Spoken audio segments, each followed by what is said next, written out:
എല്ലാവർക്കും നമസ്കാരം. എന്താണ് ബ്രഹ്മം? ബ്രഹ്മത്തെ പറ്റി അറിയാമല്ലേ? യത് മനസാ ന മനുതേ യേനാഹോർമനോമതം തദേവ ബ്രഹ്മത്വം വിധിനേദം യതിത പാസതേ.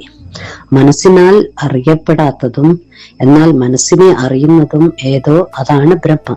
അല്ലാതെ തന്നിൽ നിന്നും അന്യമായി ഉപാസിക്കുന്നതല്ല ബ്രഹ്മം. ബ്രഹ്മം തന്നെയാണ് ഈ ജഗത്തായി മാറിയിരിക്കുന്നത്. ഇതേ ബ്രഹ്മം തന്നെയാണ് എല്ലാ ജീവജാലങ്ങളിലും ചൈതന്യമായി വർത്തിക്കുന്നത്.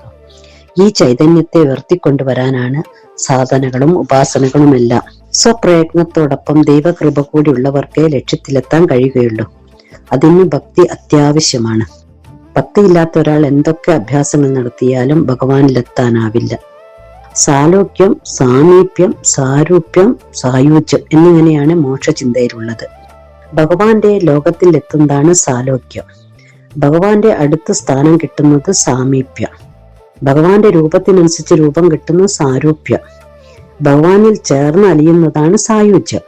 ഓരോ ആത്മാവിനും ദിവ്യത്വം ഒളിഞ്ഞിരിപ്പുണ്ട്. ആ ദിവ്യത്വത്തെ പ്രകാശിപ്പിക്കുന്നതാണ് മുഖ്യമായിട്ടുള്ളത്. മനുഷ്യജന്മം അമൂല്യമാണെന്ന് തിരിച്ചറിഞ്ഞ് ഈ ജന്മത്തിൽ തന്നെ ലക്ഷ്യം നേടണമെന്ന ചിന്ത ആരിലാണോ ഉണ്ടാവുന്നത് അവർ അനുഗ്രഹമുള്ളതാണ്. നിഷിദ്ധമായ പാപകർമ്മങ്ങളിൽ നിന്നും വിട്ടുനിൽക്കാത്തവനും ഇന്ദ്രിയങ്ങളെയും മനസ്സിനെയും നിയന്ത്രിക്കാത്തവനും മനസ്സ് ശാന്തമാകാത്തവനും ആത്മാവിനെ പ്രാപിക്കാൻ കഴിയില്ല. സത്യവും ധർമ്മവും സദാചാരവും പവിത്രതയും എപ്പോഴും ഉണ്ടാകണം. സത്യത്തെ അറിയണമെങ്കിൽ നാം സത്യത്തിന്റെ വഴിയിലൂടെ തന്നെ അന്വേഷിക്കണം. എന്നാലേ ഫലം കിട്ടുകയുള്ളൂ.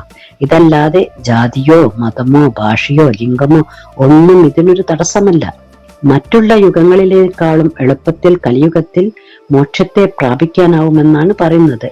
കാരണം മറ്റു യുഗങ്ങളിലൊക്കെ വരേണ്യവർഗത്തിൽ ജനിച്ചവർക്ക് മാത്രമേ ഇതൊക്കെ പഠിക്കാനും അനുവർത്തിക്കാനും സാധിക്കുമായിരുന്നുള്ളൂ.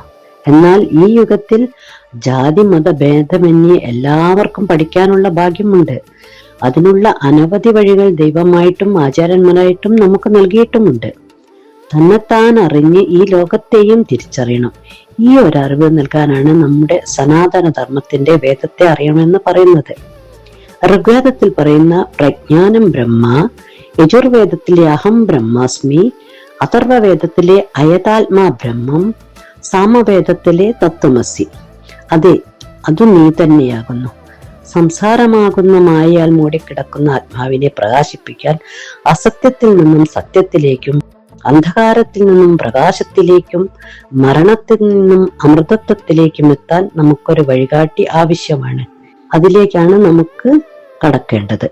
അനാദ്യനന്തം കലിലസ്യ മധ്യേ വിശ്വാസ്യ സൃഷ്ട രമാനയകരൂപ വിശ്വാസൈകം പരിവേഷ്ടിതാനും ജ്ഞാത്വാ ദേവമുഷ്യതേ സർവപാശി. ആദിയും അന്തവുമില്ലാത്തവനും സൃഷ്ടിക്ക് കാരണവുമായ നാഥനായ ആത്മാവിനെ ആരാണോ അറിയുന്നത് അവൻ പാപങ്ങളിൽ നിന്നും മോചിക്കപ്പെടുന്നു.